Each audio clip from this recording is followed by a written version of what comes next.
Hello, I'm John Fenn, the head of research and programs at the American Folklife Center at the Library of Congress.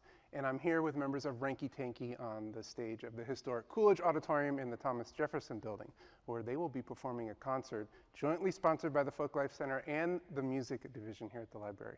I'd like you guys to introduce yourselves. I will start with you, Kiana. I'm Kiana Parler from Harleyville, South Carolina, lead singer in Ranky Tanky. I'm Charlton Singleton from Allendale, South Carolina. I'm the trumpeter and vocalist in Ranky Tanky. I'm Kevin Hamilton from Charleston, South Carolina, and I play bass at Ranky Tanky. I'm Quentin Baxter from Charleston, South Carolina as well, and I play drums. My name's Clay Ross. I'm from Anderson, South Carolina, and I play guitar and sing. Now, I'm so excited to have you guys here, and we're going to start with the biggest question. What's the origin story of the band Ranky Tanky? Well, the band, as friends, we go back way past 20 years of knowing each other. And we've had a lot of really great sort of musical experiences and groups that we've played in, whether it's the three of us or the four of us, or Kiana and I, or Kiana, and we've played in a lot of different configurations. But I guess that was about 2015, somewhere around there, where Clay gave us kind of a call. I'll let you take it from there. Yeah, well, so I had left. We, as Charlton said, had this long, history, and for me, it was I think for all of us, our meeting was at a really formative time in our lives, kind of young adults, and we were all attracted to jazz music, and that's what really brought us together. And we, long story short, played a lot of music together in that time, as Charlton said. And I had gone on to move to New York City in 2002, and I was fortunate to have a lot of experiences in world music and folk music. The first break I got, even though I went to New York City to play jazz, was with a Brazilian percussionist, and who I knew because he played with Herbie Hancock, right? So his name's Ciro Baptista. And that experience really turned me on to a whole world of like Afro-Brazilian music. And long story short, I was spending a lot of years playing that music.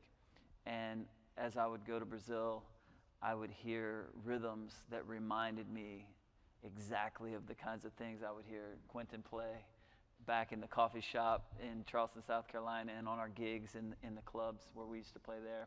Things that they would break into, Quentin and Charlton would break into these rhythms that were inspired, my understanding, from their church traditions. And then also, like professionally, I started to notice that at all of these events that I was attending, world music festivals and folk music festivals, that a lot of young artists in our generation were doing contemporary expressions of their roots music, of the music of their region, music of their cultures. And I didn't see anyone doing a contemporary expression of Gullah music. And meanwhile, I was noticing all these sympathetic sounds with things that I was exploring in Brazilian music, and I was always bouncing that back with Quentin and talking, because we always had a great relationship. We always kept in touch, even in this whole 20-year period where we weren't a band. And but ultimately, went back to the guys, and I just said, I see an opportunity for us. I knew that from our synergy making music together, that we always have a blast making music together. We have an instant chemistry and a lot to build on. And I had meanwhile started to do a lot of research in the Lomax archives and other archives from different folklorists who had collected songs, and there was just so much incredible material to work with and to be inspired by. And so I brought that to the guys. I brought that material, and I brought the concept, which was simply, why not us? Perhaps we could do a form or something that's inspired by this music. And there's a lot more that can be said about that process, obviously, of the sort of melding of like my sort of, I call myself the disciple of the music rather than a descendant of the culture, and all of my bandmates are all descendants of the culture and the music and grew up playing this music. So I would often come with a sort of interpretation of something that I'm hearing on a Lomax recording. And I would have a version of it, even an arrangement. And many times, I would bring that to the band, and they would humor me even as far as to even play it the way that I was hearing it. And then sort of say, well, that's cool. Like, you kind of, that's what you're hearing, that's cool. This is how we play it in church. Okay. Or this is how we would play that.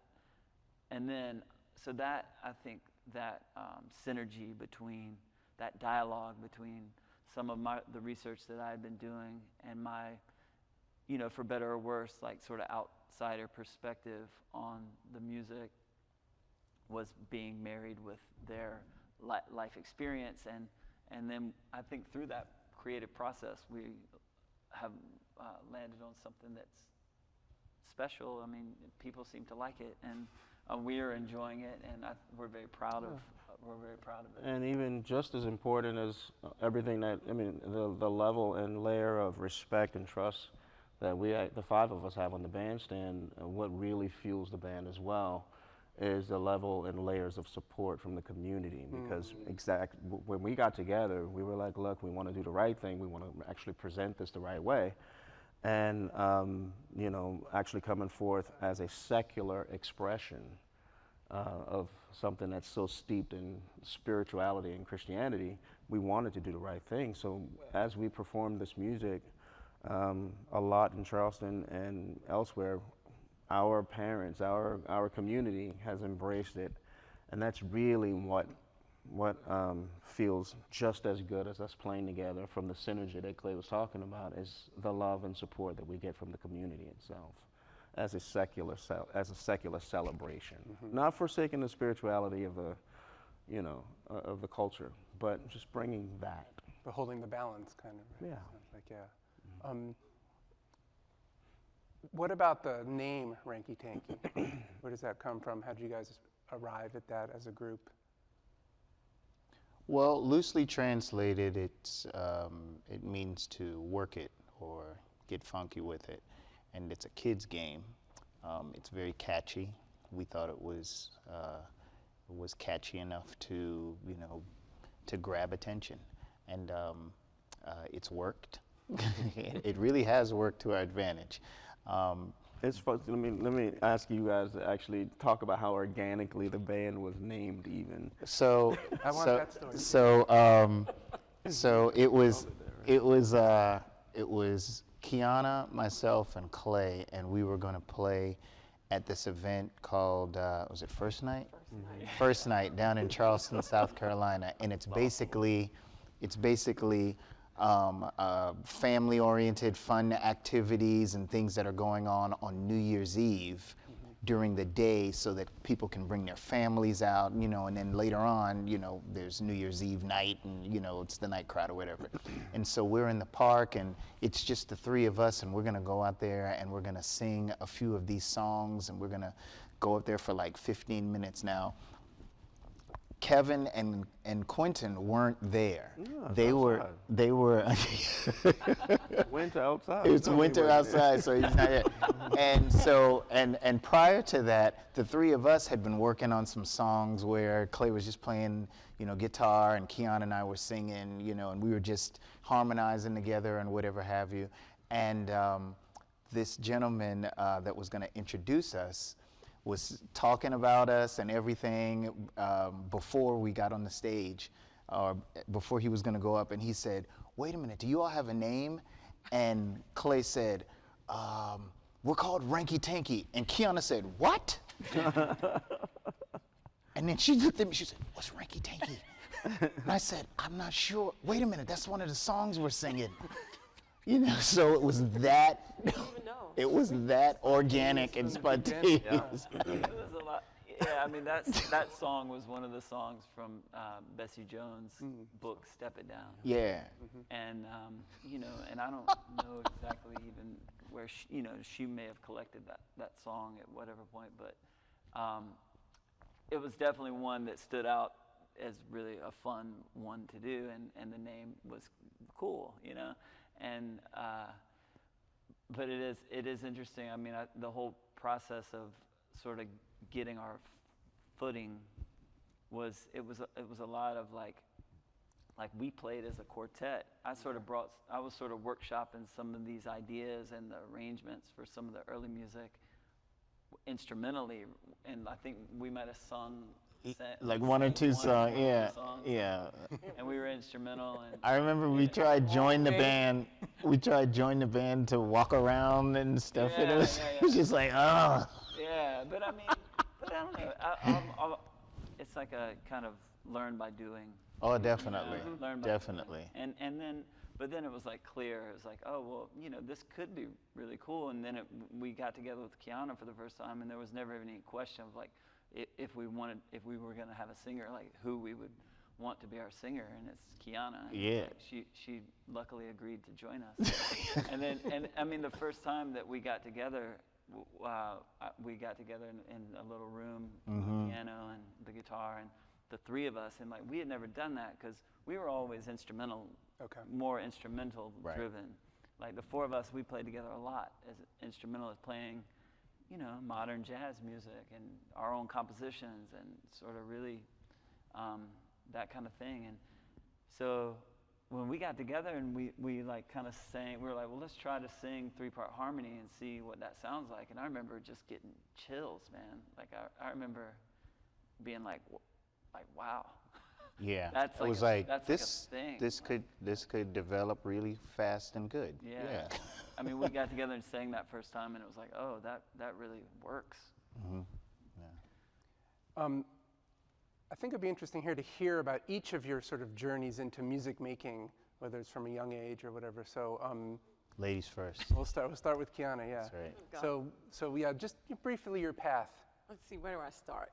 So I initially started singing jazz and studying at the Dock Street Theater with a former Metropolitan Opera singer by the name of June Bonner, and she would have this doing piccolo spoleto event at the Coconut Club, and that's where I met Quentin and Kevin. I was like 11 years old, and so I started singing jazz around that time, and from there I went on to do a show called The Serenade Show, which Quentin called me about when I was 15 years old. And I did that until I was about 18 or 19 years old. I followed that up. Quentin and Kevin and I were in a Brazilian jazz band where I sang with them 5 nights a week. Yeah, I was singing Portuguese and Spanish, and then I went on to do American Idol Season 2, and from there I went on the road with Kelly Clarkson and Clay Aiken and Ruben Studdard and Maroon 5 and David Foster, and I came back home. I had a son, and I started a party band, and from there I got a call from Clay about this band he was starting and wanted me to be involved in, and it's funny because I'd started feeling like, I love doing the wedding band stuff. I love being on the road, but I felt like I was supposed to be doing something else, something bigger. And he called when I was going through all of those, I was on this little spiritual journey. And he called during that time. So it came right on time, and I said yes, but I hadn't heard from him for months after that.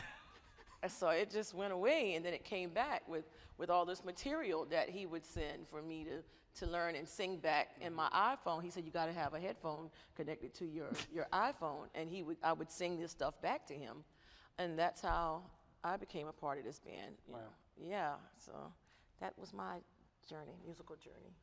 So I love it. Translated. Trying to imagine an 11-year-old being inspired to sing jazz. I mean, I don't know many 11-year-olds that would reach. Good too. She was awesome. Yeah, She was awesome. Oh, that's awesome. She totally skipped the singing background vocals with her, practicing with her dad. Oh, I'm sorry. I actually started singing at home with my parents. They were both wedding singers, and my dad had a funk band when he was younger. So I would be my dad's practice partner, and that's how it started. And I started, in the church, of course. So this being a part of my life, we always joke about different songs we sing in church, and we chime in. These two sit there and look at us. Kevin's Reese Catholic, and Clay's just Clay. Clay's just Clay. Yeah, a common phrase you might hear in our vehicle is, "We didn't do that in my church." So this has been something I've always known. Okay, The style so of sort music. of band. Yeah. Yeah. Let's go to you, Charlton. When I was 3, I would watch my sister and my brother, who are 10 and 7 years older than I am.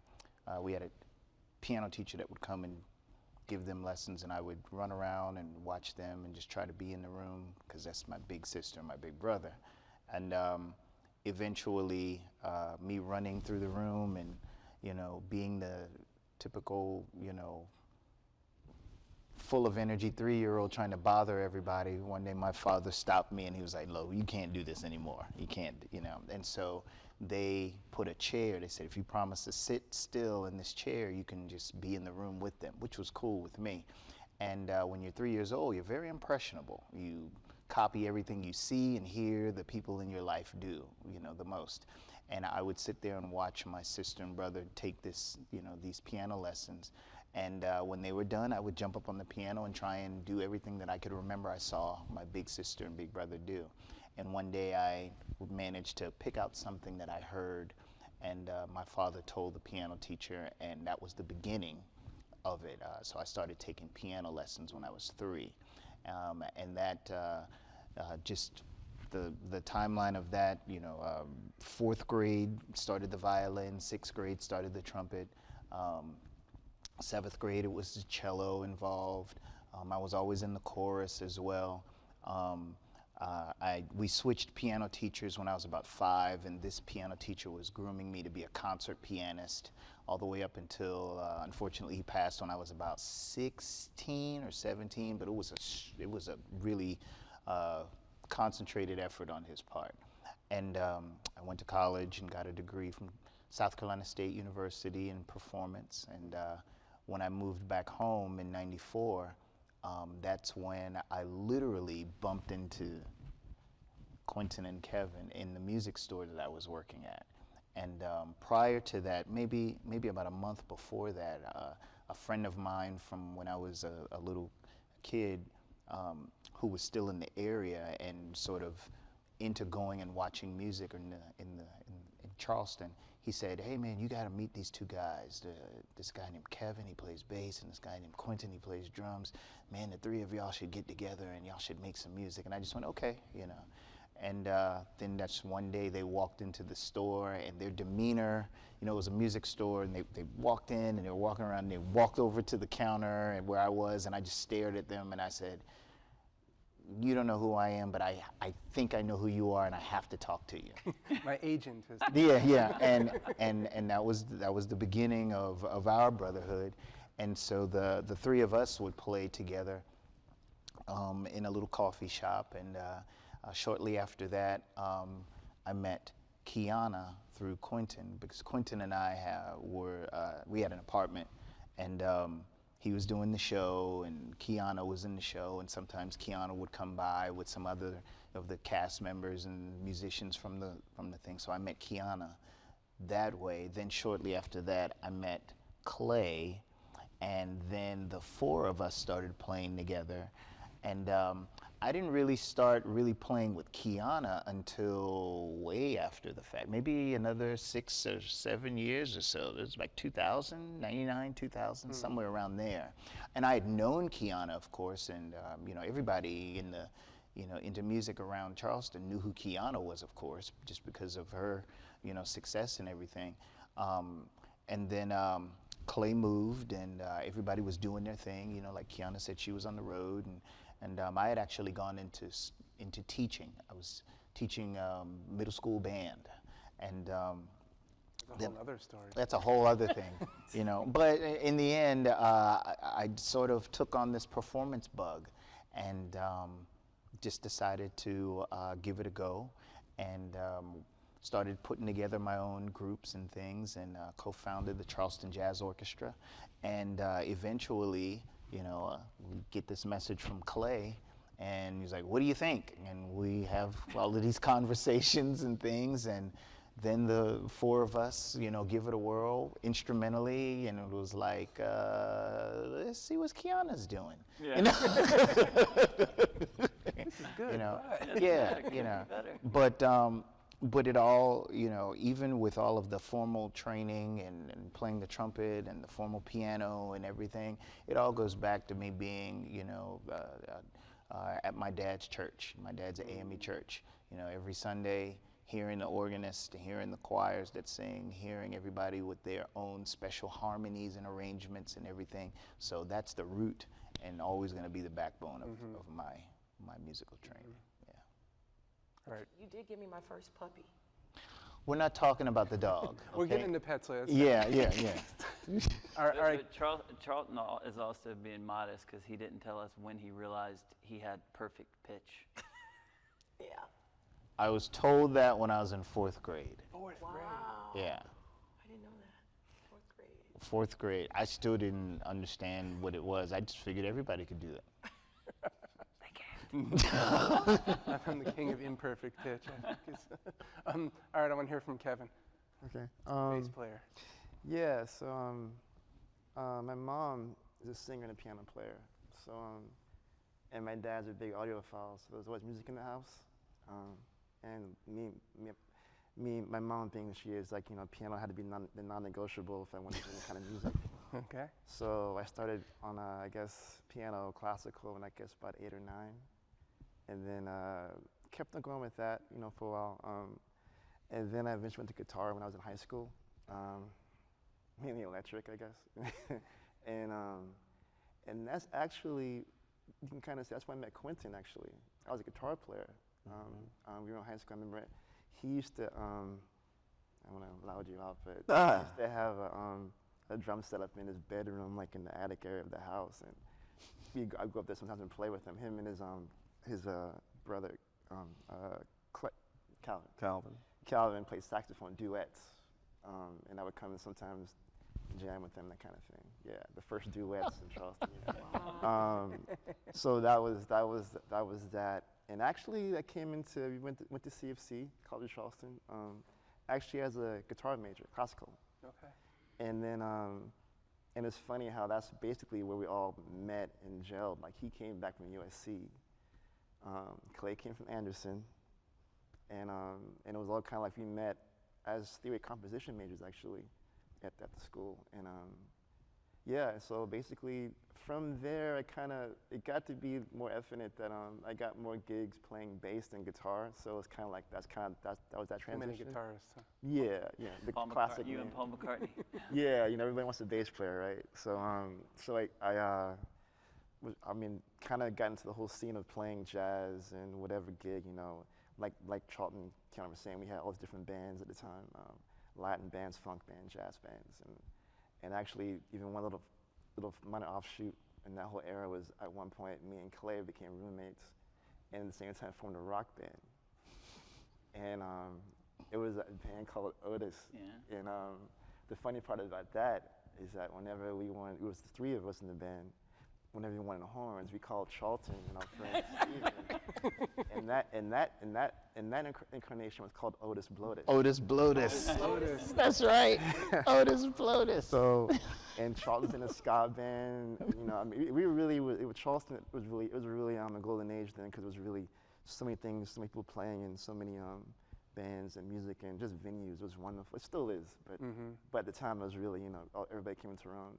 And then eventually I got more and more into playing upright and took that more seriously and playing more jazz. And so it's kind of like at some point, like when I'm writing songs or whatever, if I'm home, I'm dancing around all those instruments like piano, guitar, bass kind of thing, because that's kind of just, you know, how it works. And I think this kind of like, you know, now I'm pretty much a upright player and, you know, love it. Right on. There's this. I'm loving the interweaving of family and community, and just these individual impulses too. It's the fabric you guys have is rich. The Gullah Way. All right, Quentin, what brought you to the? Oh, Honestly, I don't. Short answer. This is as short as I can get it. I don't know not playing some type of percussion instrument. I basically grew up. Honestly, I can't recall not being able to play or not doing something with some drumsticks or some type of percussion instrument. Grew up in church. I have three brothers, so we all played drums because it's a family instrument. It became that because my mom's a drummer. Okay. And she taught my dad how to play the big bass drum in the Holiness Church. She's always wanted to do music, but in her day, she couldn't do band, she couldn't be a cheerleader. Her dad was the pastor. And honestly, she could only play drums because she was better than everybody else. But as a kid, she had to wait till she was an adult to really play drums as her own decision. But she had 4 boys, so she wasn't taking out the trash, she wasn't washing cars, and she didn't have to play drums unless we were screwing up in church. So, my oldest brother, legend has it, my oldest brother just jumped on a drum set at someone's wedding reception and started playing. And they said, okay, we got to get this boy a drum set because clearly he was pretty good. So Gerald is my oldest brother. He started playing. Calvin played drums after that. Calvin went to bass. I played drums eventually. The way you get to drums is you had to have the broken sticks on the back pew of the church playing on old Sunday school boxes. From that, Mom, she sat on the front bench, she sat behind her, she could hear you and she would correct you if you're playing wrong rhythms and things like that on a Sunday school box. Then you can graduate to tambourine and washboard, and you literally had to pass my mom's test about all these. So it's always one look across the church made you understand what was happening, right? And then I eventually was able to play drums. Healthy competition in the house, 2 older, 1 younger, my brothers. So anything they played, I wanted to play, kind of like Charlton with his siblings. So my older brother Calvin went to saxophone. By the time I got to 3rd grade and wanted to do elementary band, the band director was the band teacher who was implementing this school band at an elementary level was already the high school band director, and he also knew I could read music already. I could read music because my older brothers could read music. So I learned how to read music around the same time I learned how to read books, you know. So it was that kind of upbringing, playing in church, graduated to playing drums in church. Then I went to different woodwind instruments because my band director wasn't having it. He knew I was already playing, so he made me play flute. Yeah, that part right there. That part, I was waiting. I was waiting, that part. Flute is my first studied instrument in school. And then clarinet. But saxophone, because as Kevin said, my brother Calvin was playing saxophone. I was under punishment, so I wanted to play the saxophone too. And he hated that, but he got over it. And then, but drums was always my thing. It's always what it always called to me. You know, my dream instruments are rhythm section instruments. It's really bass, piano, and I still can't do guitar. Can't figure it out because something about me wants to do this instead of pluck. You know what I mean? Yeah. And the thing I was kind of quasi good at faking was slap bass. So, because that's all I wanted to do. I didn't want, it was rhythmic. Everything rhythmic, give it to me. But if it was like plucking, Have you seen it? You know? You felt it. So, yeah, so that's me. I went to, initially went to pharmacy school when I met Kevin. I came back to do music. Wanted to study jazz at the College of Charleston. Realized that if I was going to study it, it was going to the store, grabbing some CDs, and walking out with a handful of CDs, or a couple handful of CDs, and just listening to music. And Kevin and I would listen to a lot of music together, a lot of music. And so I learned the music that way. Oscar Rivers is he is really my guy who taught me how to listen to this music, how to listen to jazz music at the time. But I've always been an acoustic head, always wanted to play drums. If you program anything in a drum machine, I wanted to show you I could play it on a drum set. Okay. So as much as I admire my brothers and their colleagues, that age group of musicians, I always had the noise and the groove of my parents in my head from the revivals and from fellowshipping in other churches. So you had to learn how to play in all these other churches, especially churches that didn't have drums. So that's another extension of my school, learning how to play with the prayer bands, learning how to play in other churches with layers and levels of respect to, how that church worshiped. And we talk about it so much now that I grew up making fun of how some people would shout in church because some of those rhythms is how I actually played, So I didn't have to play in a burlesque joint, I played in church. It's all good, right? But when you go into other churches, you literally have to figure out what the sway was, how it swung, and how to actually adapt, be that. So a church on Romney Street is different from the church on the Hike, it's different from the church in Allendale, it's different from the church on James Island. And when you go there, you literally have to know that. Otherwise, something's wrong with you, and they pray for you. They pray. Yeah, they just write you. they do the whole thing. They hook you up. So yeah, that's basically reconnecting with Kevin, playing music around town, and literally working it out. And started touring with a lot of people early 90s, and that actually worked it all out for me. A lot of people touring with, though. Yeah. Right on. All That's right. the short. That's the short version. I like that. All right, Clay, what brought you into music? Oh boy. So my earliest memories of music are kind of playing, like having lessons. My parents weren't musicians at all, but my dad was really a big music fan. He's really into classic rock. And I remember like the first concert I ever went to. I think I was like 7 years old. My dad took me to see Hall & Oates.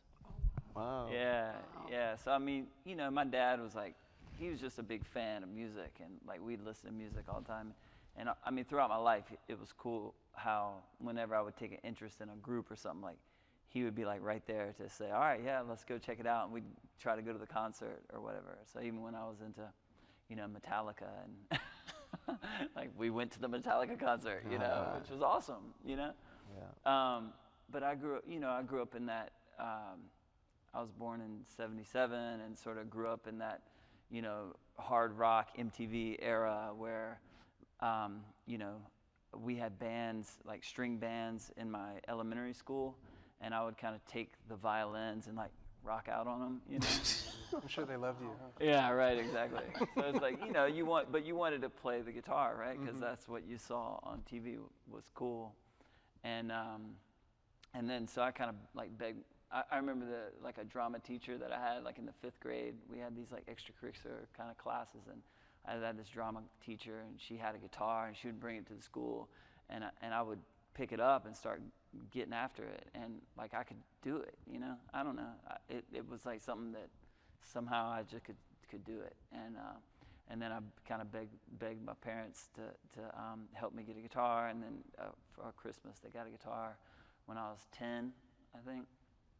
And it was just like really quickly just kind of became like a part of my identity, you know what I mean? Like it was like something that I could do, and like in my neighborhood, like I was like the kid that could play the guitar, And it wasn't like I was surrounded by a lot of other musicians. That's like what I think what I admire so much about, my bandmates is like the community of musicians and in church and in other contexts that they were kind of playing this social music. Like for me, it was kind of like I can do this thing, and like people would come by to kind of like check it out, because I could just like hear records and like figure it out the music, and so my dad would support that and like took me to guitar lessons at the local guitar shop and stuff, and I remember my guitar teacher being like, I would be like, I want to learn this song, this Guns N' Roses song, Sweet Child of Mine, He's like, oh no, that's like way too hard for you at this point, like we should wait,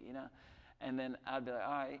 And then I went home and I would just like figure it out myself. Yeah. And then I'd come back to the lesson, I'd be like, check this out. And the guy, he'd be like, hey y'all, come check this kid out, And so it was just something like, I don't know. I was like into it, and it became like an identity for me. I loved to do it, and then I just kind of kept following that, and I wouldn't say that it was something that I would then form all these garage bands, and I didn't do like the school thing. Like I didn't do like school bands or like, because to me that was like not cool, which is so dumb. I got There wasn't a lot of stories. guitar playing in Yeah, school exactly. band. Yeah, there really, yeah.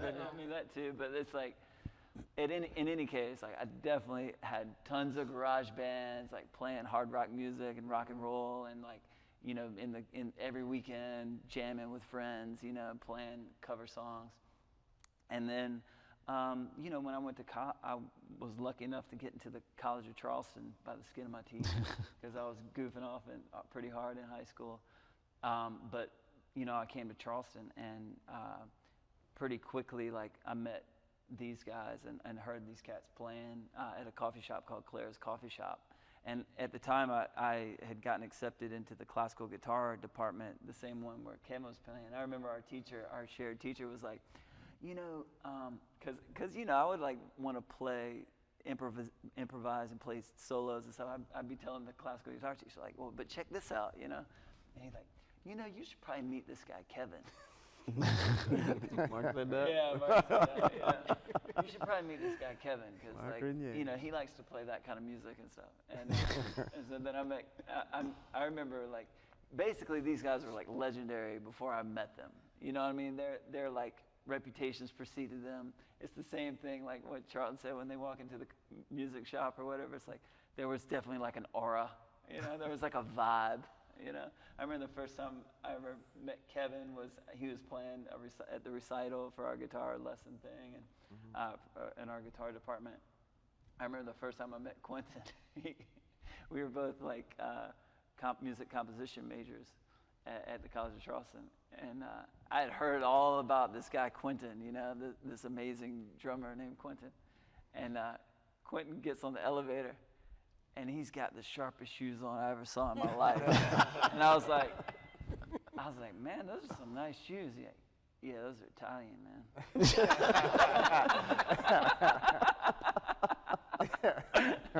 I was like, all right, cool, man. They're like, and then Charlton was, I think maybe you were working with Squeezebox in the first time we met, but like. That was a ska band that I was in. Yeah, he had a ska band. And, but I mean, you know, these guys were especially, and then Quentin and Charlton would do these duets at the coffee shop, Claire's, and I mean, I remember just really being moved by the music they were making. You know, like not only the style of music, but like these guys. You know, like these guys are heroes of mine. You know, in music, and I definitely was like bugging them like relentlessly to let me be a part of it, you know what I mean? So that's kind of, I mean, that's where that started, you know? And then, and I definitely remember meeting Kiana. Like, I remember our class, you know, one of our instructors, Tommy Gill, and one, you know, who passed away not long ago, was a mentor to all of us, and a phenomenal pianist from Charleston. And he was the musical director of the show that they were doing called Serenade, and there was like a 14-year-old singer that was phenomenal that everybody was talking about. And he took our whole class like on this field trip to see the thing. And I remember hearing Kiana sing, you know, the Whitney Houston. Yeah, Dolly Parton, Whitney Houston. Yeah, Like, I'll always love you. And being like what? Yeah. Like, oh my God, you know, just mind blown, you know. And honestly, at that moment, like, I would never even have conceived that we would be doing something like this at this stage in our life. But I'm just sharing, I guess, the story. The way I'm trying to tie this together is that, like, there was like a really strong foundation around all of this that is like the fabric of why it works. You know, that's like these relationships that, like, we've all been a part of one another's lives in one way or another, and have inspired one another in some way or another for decades. And then, you know, when it came time to do this project, it was like we were sort of mature enough and ready to do it. Because I think if we had tried to do this 20 years ago, like, it certainly wouldn't have worked, you know? But yeah, that's for me. It was sort of, I'm like a musician by will. Just keep thinking your way too. Yeah. just listening, to your individual stories, and collectively, you've talked about such a wide range of musics. I want to get you to talk a little bit about Ranky Tanky's repertoire and the role of traditional musics in it, because I know it's anchored in sort of cultural heritage and background and community identity, but also in some traditional musics you guys have been absorbing or seeking out. How does traditional music figure into what you're doing as Ranky Tanky? Or how would you describe that? Well,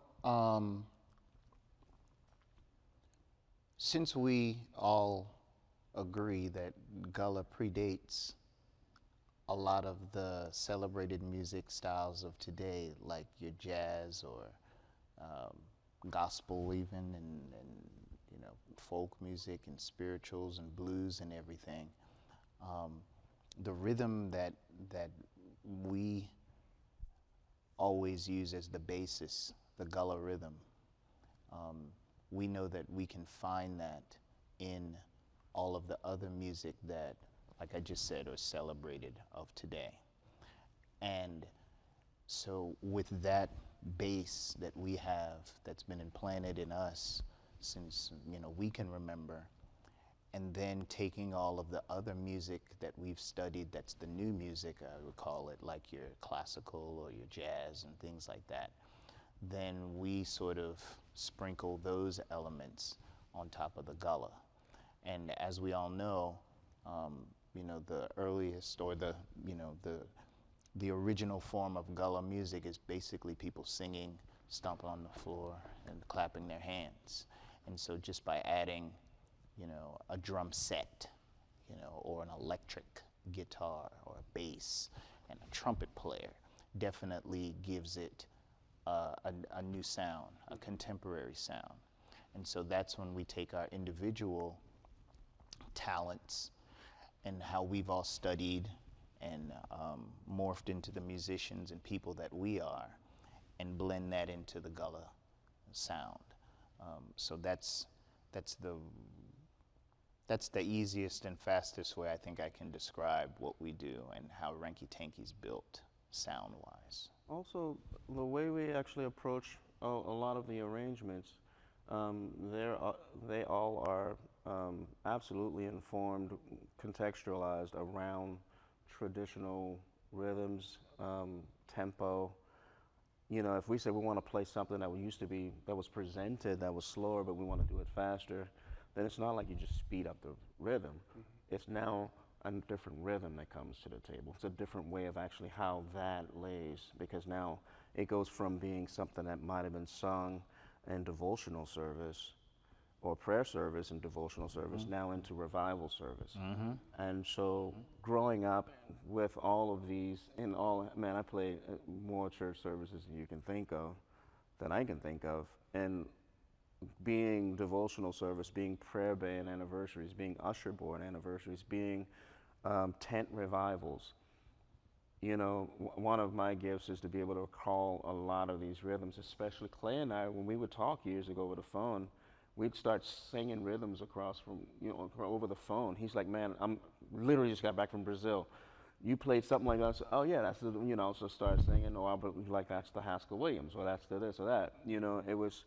The thing that kind of helped me be kind of endeared or favored over even my siblings was my ability to actually recall any rhythm that was played by an elder statesperson of the church.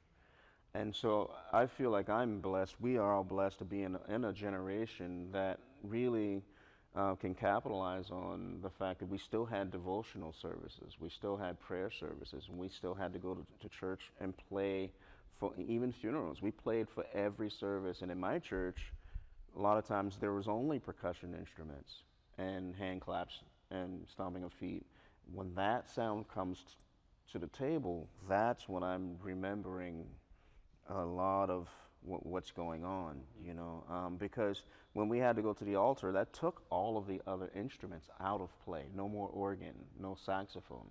It was just my mom playing a snare drum, my dad playing a bass drum, someone else just breaking the drum set apart, and someone else got one drum over here, a cowbell over there, a lot of tambourines, Deacon Quarterbone over there, or Deacon Melvin on the washboard.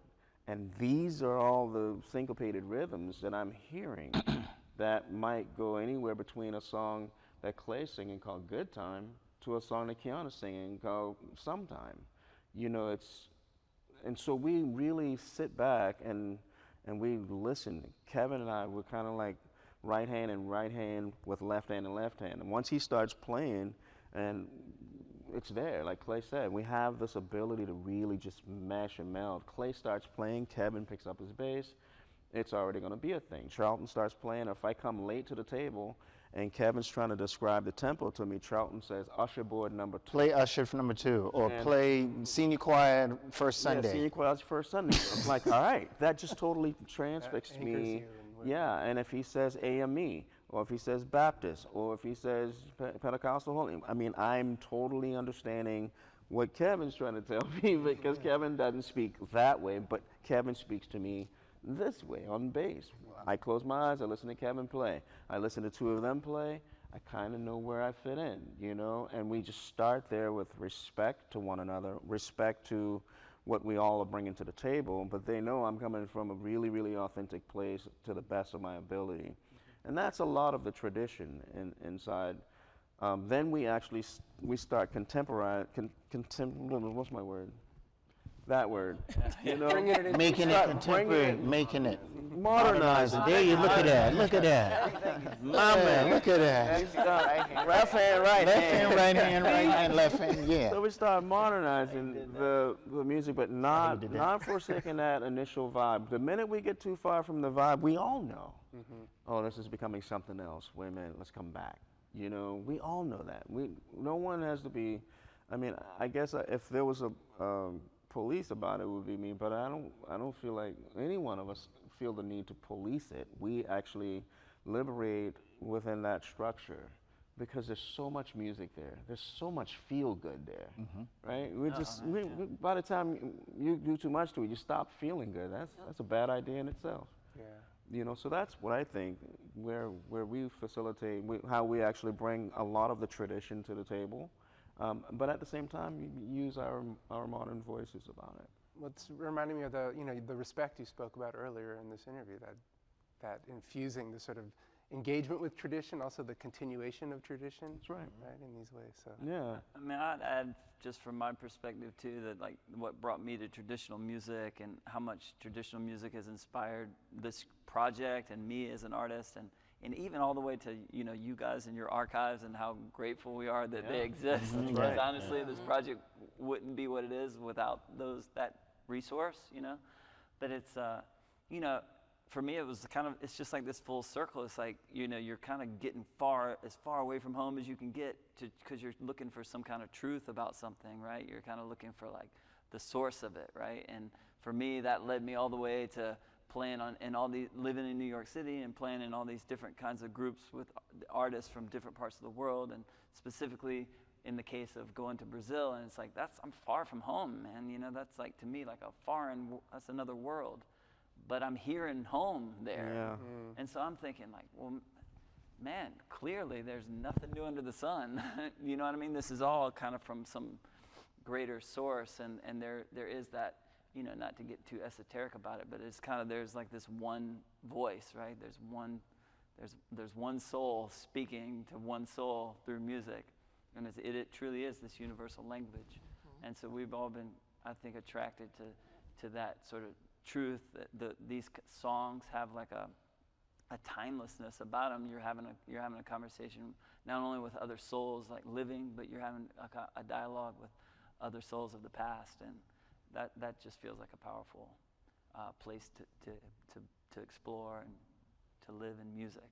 So Let's get into the archives and research a little bit, because you all just came from our reading room where you spent a little bit of time looking at anything you get your hands on. I mean, you were reading manuscripts of transcriptions of East African and South African music. Yes. Right? And you were looking at books. And so to what extent has doing that kind of research, so not just listening to music, but kind of seeking stuff out in collections, played a role in the development of either the repertoire or your styles or approaches? Because I know you've mentioned Lomax recordings, you've dug into that kind of stuff. Like, Well, foundationally, it is the substratum of why the band even came together. Clay was doing some research. okay. Literally. I mean, when he came to us to start talking about it, we were looking at him sideways, like, yeah. And I gave it to him. He was like, yeah, I know.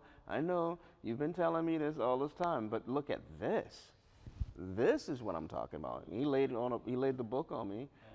Step It Down was the book. He was like, check this out, man. These are the things I'm reading now. This is where I am now with digging. I'm doing the deep dive now, you know. And we were like, great. And he brought a lot of what he was checking out to the table. Songs, lyrics, kids, games, poems that he was learning from these books and from, you know, everything that he was learning. And we were actually, most of it, we were saying, yeah, but this is literally how we play it. This is how we did it. But that research, without that research, a lot of the songs that we ended up doing on the first album, and a lot of the songs on that album, the arrangements they came up with the harmonies and how we were going to do a mashup of 2 or 3 different things. That's all from the research.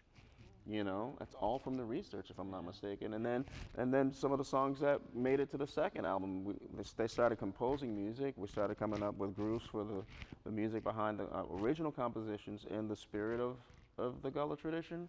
But again, we still had more songs that was done from the research. So the research is absolutely important, just to give, options to how we can approach some songs, and then we just contextualize them, you know. But really, that information and having the research there is not a lot compared to other cultures. There's not a lot because a lot of what we did, or a lot from what I've been told from the Gullah tradition, it was no one else's business. So good luck finding more stuff, you know. But you know, it's very important that it actually exists, and it exists in a way. And it's very important that Clay actually tapped into it and did his research on it. So I like something that you said one time, like when we were talking about this in another context, in another interview, and you were saying how, you know, it was important to you when I would bring things in initially, that you vet them yourself, because like of the sort of Brer Rabbit factor, you know. It's like, well, we line hymns and we raise up songs and line hymns all the time. So he would ask, well, what about this? I'm like, she could probably made that up, man. I really don't know. I mean, yeah, like that's right, and you don't because know. It's that tradition. Yeah, right. From that tradition. I didn't think about it that way, and that is amazing. I mean, it is interesting. Like, I'm sure that's something y'all talk about a lot. Like who gets recorded and why. Yeah. And like why was that person the focus of this archive? And why does something become a definitive version? The authenticity of it. And what is they're thorny questions. Questions, and I mean, it gets into some real stuff, which I think that's what's good about it. It's like great about it. Yeah, we're looking at it from all those angles. Yeah. Even when we hit walls, it's like, all right, well, at least we agree that this is where we are. Yeah, and you know, the other great part about it is it still gives license, because we're composing. We're composers, and we're coming through with lyrics and songs that represent a very sentiment that's an extension of the culture in itself.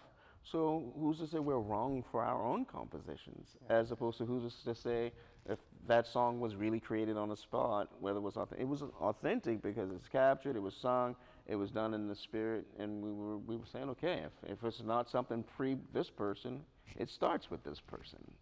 You know, just like we have songs that people hopefully will find dear to their hearts about the sentiment and the message behind it. It starts with them. Their trip with Gullah, their excursion or whatever, their path to the culture comes from a beautiful song. You know what I mean? Of maybe one of our original compositions, but still sends them here. Maybe, you know, we don't know. But we're excited to be here. I mean, I literally, you know, you guys were so generous, and you said, was there anything? And I'm like, yeah, everything. I mean, I'm kind of overwhelmed. I don't know Yeah. where to start. I need a couple of days at least. You got it. Yeah, Yeah. in an hour. Come on back. Yeah, we'd Don't love to leave. come back. I'm glad you brought up the 2 albums because I do want to talk about that. So you have 2 albums, and one is self-titled. One is a Grammy-winning Good Time. So congrats on that. That's Thank you. amazing. Thank you. How would you talk about the aesthetic trajectory or the style trajectory from those 2 records? Because there has been some growth. And Oh, yeah. Wow. One was push the button, we got to put something out. Yeah, okay. This is what we sound like. It's a snapshot. Nothing void of the artistry that we all came together to Okay. do. I luckily produced both albums. I was selected among us to produce both albums. Producing the second album was we had a lot more direction as to what we wanted to do because we had a lot more reps under our belt about playing together, development of sound. Still to this day, I'm still hearing new things from Clay, hearing new developed stuff about these tunes that are going to make it into the next album. Okay. But we always sit back and it was intentional, that second album, writing new music, the sound, the sonic, manifestation Yeah, it of feels the different sound. with the- Yeah, with but the we beat. still wanted it to feel live. We wanted it to feel like us, and we wanted to make sure we could actually still play at least that live. Maybe. So our goal is to actually still set something up that we can grow from, as opposed to something we can never actually manifest live. So it was a lot of conversations. We had a lot of one-on-one talks about it. And I remember as soon as everyone said, okay, yeah, we want you to produce it, I literally had one-on-one hangs with Kevin, one-on-one hangs with Clay. They actually started sending me stuff that really informed their sound, but I didn't produce the album without saying, what else should I do here?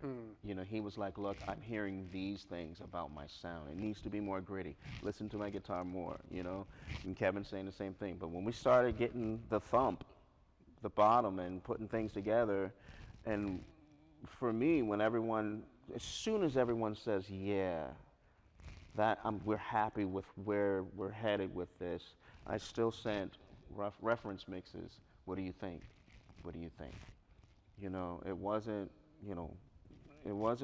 back up. It was time to snap the picture, develop the camera, whatever for the film. But that was an accurate facsimile of all of us coming together, saying yes, that represents sonically what we wanted to achieve. I mean, the next album's the next album. Whether I produce it or not, that's not where we are. That's just me as the producer saying it was an absolute joy and pleasure to work with my family on and helping manifest this thing. I think somebody else might want to talk about what their take was on the process. I think what you said about the first album being, push the button, let's go. While obviously you have to have some sort of thought process in any time that you do a recording.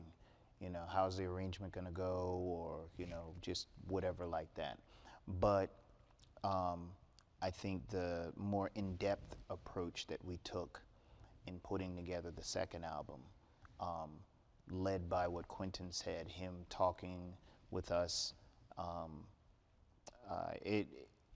the first album wasn't rushed, but if you listen to the first album versus the second album, it sounds like the second album we took a lot more time, which I don't even think we did. We didn't though. But the Taking fact, actual time, huh? you can't. I think you just can't discount the fact that we played 100 shows. Right. Well, yeah. Oh no. I'm serious. Yeah. It's Literally. like a live Yeah. group. I mean, that's what Yeah. we do. Yeah. And it's like making the record it's like, oh yeah, here's the record we can do when we've played 10 shows. Right. Here's the record we Right. can do after We we've just played played 100 shows. Yeah. And I'm sure Yeah. next time it's just gonna be like, wow, Oh, yeah. Exactly. it's gonna be Yeah. a whole another. It's just like a comfort thing, right? Like Yeah. feeling like I know it's gonna work. I know, We had the formula. Yeah, and I mean, we even did, simple things like that are kind of obvious that you hear sonic differences, or just like little things like Like I think on the first album it was just like we literally just went in the studio and played, and that was it. And like in the second record, like we added some extra percussion, added some other guitar parts, you know, like little sprinkles, nothing that would like Quinta said, that we couldn't recreate in a live context, but things that just to make it better, you know. And we're learning, I think, all the time, you know, about how to do that. Well, we're a family first. And, you know, we went into the studio with great intentions. And I think when you put the positive part with the music, you know, this is what you get. You get a positive reaction. And it wasn't forced. It was natural for us, you know. And I think that's that community vibe too. Yeah. The second album felt completely different making it. And I like what Quentin said too, or like what we're all saying too. It seems like we agree. It's like the first album, it was kind of like just the simple act that we all were aligned to be there was like an event in and of itself. I mean, and it was honestly enough. You know what I mean? It was like that, because you got to understand, I mean, at the time, like we all had like wildly Everybody else is still doing their own thing. That's what it sounds like. Oh, Yeah, I mean, yeah. it's like we Together, were and that's like we're all around each other all the time now. It's like it wasn't like that. Like we had to shift our lives to align ourselves in the way that we are now, and that hadn't happened yet. Nope. So the first album was like, all right, well, we're Can here. you be here this time? And we're here. We're gonna get them all in on this day.